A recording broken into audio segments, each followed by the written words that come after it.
নমস্কার বন্ধুরা, ইংল্যান্ডে আসন্ন টেস্ট সিরিজে টিম ইন্ডিয়ার ওপেনার হিসাবে কে খেলবেন আর কে নয়, এই একটা প্রশ্ন এখন খুব বড় হয়ে উঠেছে।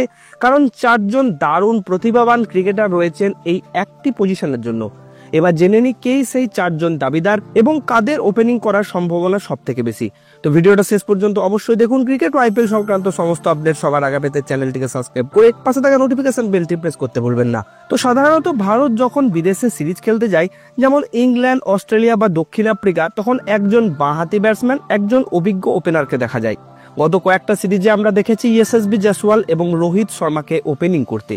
কিন্তু এখন বড় প্রশ্ন হচ্ছে, রোহিত শর্মা টেস্ট ক্রিকেট থেকে তো অবসর নিয়েছেন, সুতরাং তার জায়গায় নতুন কাউকে ওপেনিং এ আনতেই হবে। এখন প্রশ্ন হচ্ছে, নতুন কাউকে একদম ওপেনিং এ নামাবেন নাকি মিডিল অর্ডারের কোনো অভিজ্ঞ ব্যাটসম্যানকে ওপরে তুলে আনবেন, যেমন কেএল রাহুল।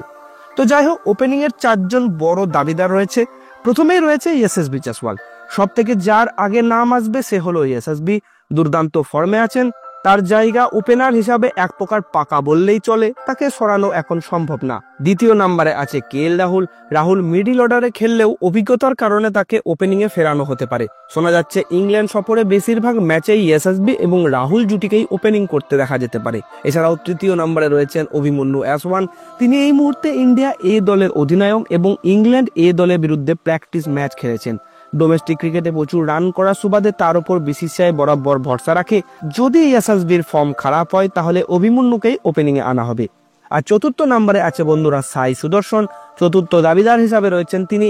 আইপিএল এবং ডোমেস্টিক ক্রিকেটে তার ধারাবাহিক পারফরমেন্স সবাইকে চমকে দিয়েছে।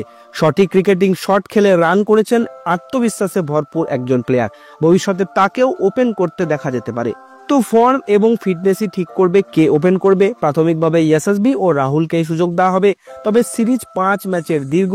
যদি কেউ ব্যর্থ হন বা চোট পান তাহলে অভিমন্যু বা সাই সুদর্শনের জন্য দরজা খোলা থাকবে। তো আপনার মতামত নিচে কমেন্ট করে অবশ্যই জানান। আপনার মতে ওপেনিং এ কোন দুজনকে পাঠানো উচিত নিচে কমেন্ট করতে ভুলবেন না। ভিডিওটি শেষ পর্যন্ত দেখার জন্য ধন্যবাদ। ভিডিওটি ভালো লাগলে লাইক করুন, চ্যানেলটিকে সাবস্ক্রাইব করুন।